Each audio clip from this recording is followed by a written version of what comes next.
Hello students, welcome to the अग्निज online classes. और आज की क्लास में हम आगे बढ़ाएंगे क्लास 8th मैथ्स का chapter linear equation in one variable. So students, आज की क्लास में हम करने वाले हैं क्वेश्चन नंबर 23 एंड 24। सो आप देख सकते हैं इसमें इस क्वेश्चन में नया क्या है। सबसे पहले तो आप ये देखिए स्टूडेंट्स, देखिए यहाँ पर आपको एक वेरिएबल दे रखा है x, जो कि पहली बार डिनोमिनेटर में दे रखा है, मतलब नीचे दिया हुआ है। यहाँ पर भी आपको एक फ्रैक्शन दिया हुआ है, यहाँ पर भी जो डिनोमिनेटर में x आपको नजर आ रहा है। तो ऐसा क्वेश्चन हम पहली बार करने वाले हैं स्टूडेंट्स। आइए देखते हैं कैसे होगा। और इक्वल टू में भी एक फ्रैक्शन है।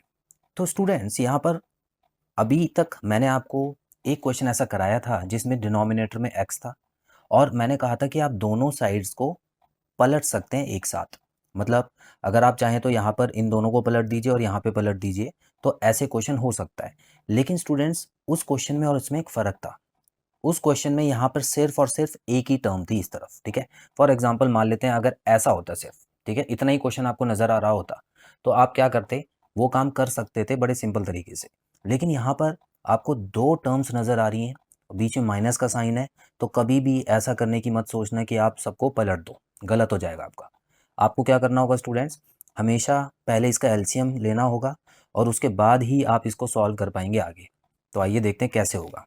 सो स्टूडेंट्स, यहाँ पे अगर आप देखें इन दोनों का एलसीएम कैसे लेंगे, हम पहले ज़रा इसका कॉन्सेप्ट क्लियर कर लेते हैं, ठीक है।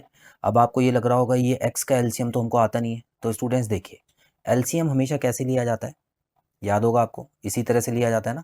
तो इसका मतलब यहाँ पे मैं 5x लिख देता हूँ और यहाँ पे 3x लिख देता हूँ।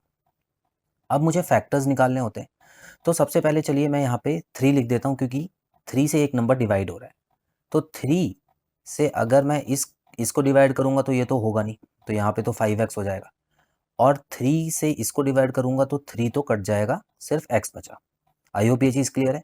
देखिए यहाँ पर इसको भी आप एक फैक्टर मान के चलना, ठीक है। मतलब 3 और कोई एक नंबर है जो कि एक दूसरे से मल्टीप्लाई होकर यहाँ पे लिखे हुए हैं। तो अभी 3 से जब मैंने इसको डिवाइड कर दिया तो यही नंबर आएगा ना, दूसरा वाला, ठीक है। अब चलिए 5 यहाँ पे लिख देता हूँ, तो ये हो गया x, इसके पास तो x बचा और इसका भी x पहले का बचा हुआ था। अब ये दो नंबर, ये भी तो किसी के टेबल में आते होंगे। देखिए x और x, मतलब यहाँ पर कोई नंबर तो होगा जो सेम होगा, तभी x और x लिखा हुआ है।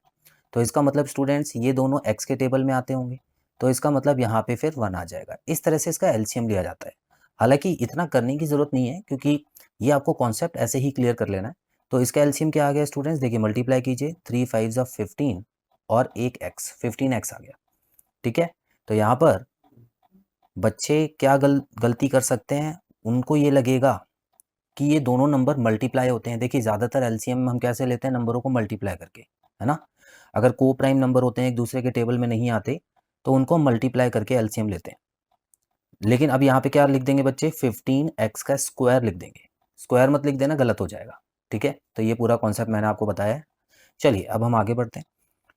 इसको अगर हम 5x से डिवाइड करेंगे तो 3 बचेगा। क्या ये बात सही है? देखिए x तो पहले से ही इसके पास है, 5 भी इसके पास है, तो 3 एक्स्ट्रा इसके पास, तो 3 2 6 आ गया हमें, माइनस।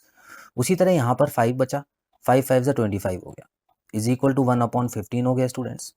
अब मैं क्या करूँगा, ऊपर वाला नंबर तो सॉल्व हो रहा है, देखिए यहाँ पे ऊपर -19 आ चुका है और नीचे क्या है, 15x इज इक्वल टू 1/15। इतना क्लियर है। अब देखिए वैसा टर्म टर्म बन चुका है जिसमें आप दोनों को पलट सकते हैं। तो आप इसमें चाहें तो दोनों को पलट के लिख लीजिए। देखिए यहाँ पे मैं लिख लेता हूँ 15x और यहाँ पे 19 लिख लेता हूँ, और यहाँ पे क्या हो गया, 15। इतना क्लियर है। अब देखिए आप सोच रहे होंगे माइनस का साइन ऊपर था, मैंने 15 के साथ कैसे लगा दिया यहाँ पे। तो अगर एक माइनस का साइन है स्टूडेंट्स, तो आप उसको कहीं भी लगा सकते हैं, चाहे तो न्यूमरेटर में चाहे डिनोमिनेटर में।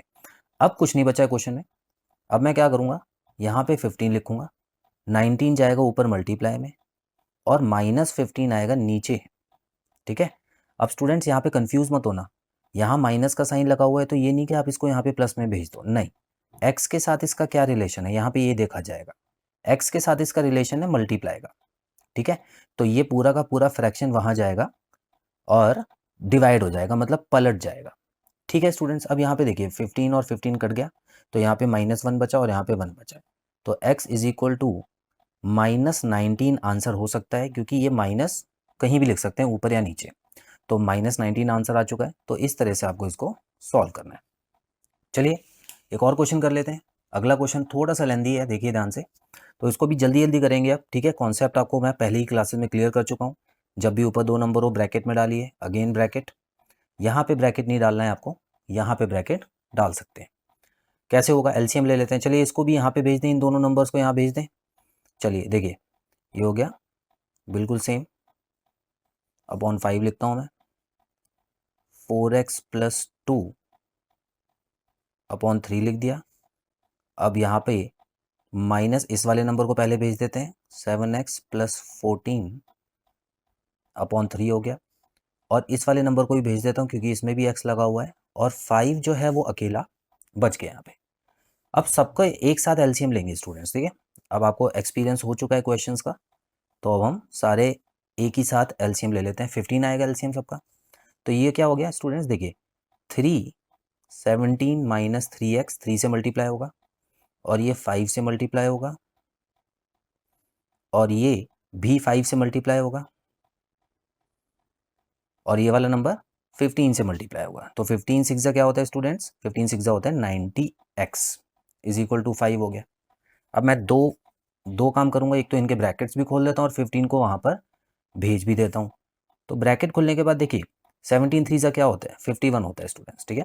17 3 51 minus 3 3 9x, 5 4 20x, -10 again -35x, -20 + 90x। I hope आपको साइन क्लियर है। अब 5 × 15, मैंने 15 को वहाँ पर भी भेज दिया स्टूडेंट्स। अब x वाले टर्म्स को पहले देखेंगे। देखिए -9 और -20 कितना हो गया, -29 हो गया। -29 और -35 कितना हो गया, -64 हो गया, ठीक है। 29 और 35 कितना होता है स्टूडेंट्स, 64 होता है ना, ठीक है। उसके बाद -64 था और उसमें 90 मैं प्लस करने जा रहा हूँ। तो 90 अगर मैं प्लस करूँगा तो इसका मतलब 90 में से 64 मैं माइनस करूँगा, तो कितना हो जाएगा, 26 हो जाएगा। तो माइनस यहाँ पे +26 आ जाएगा क्योंकि प्लस वाला नंबर बड़ा था। आई होप ये चीज़ क्लियर है स्टूडेंट्स। चलिए अब दूसरा देखिए, 51 प्लस में -10, तो ये 41 हो गया, ठीक है। 41 में और -20 करना है तो कितना हो गया, 21 हो गया। तो प्लस में 21 लिखना क्योंकि बड़ा नंबर प्लस वाला था, = 15 5 75 होता है। चलिए अब सॉल्व कर लेते हैं। 75 में से 21 जाके माइनस हो जाएगा, यहाँ पे 26x है, = 75 में से माइनस करें, देखिए 50 क्या आ रहा है, 54 आ गया, ठीक है। अब स्टूडेंट्स कुछ नहीं करना आपको, x की जो वैल्यू है वो निकल जाएगी 54/26। क्या ये किसी से कट रहे हैं, बिल्कुल 2 से तो कट रहा है ये, देखिए 27 यहाँ पे आ गया और 13 आ गया। तो x की वैल्यू आपकी आ चुकी है 27/13। क्लियर स्टूडेंट्स, आगे सॉल्व नहीं होगा, यही आपका आंसर है। सो यहाँ पर हमने आज की क्लास में 2 क्वेश्चंस किए। आई होप ये क्वेश्चंस भी आपको क्लियर हैं बहुत अच्छे से। सो बहुत जल्द मिलते हैं अपनी अगली क्लास में। Bye bye.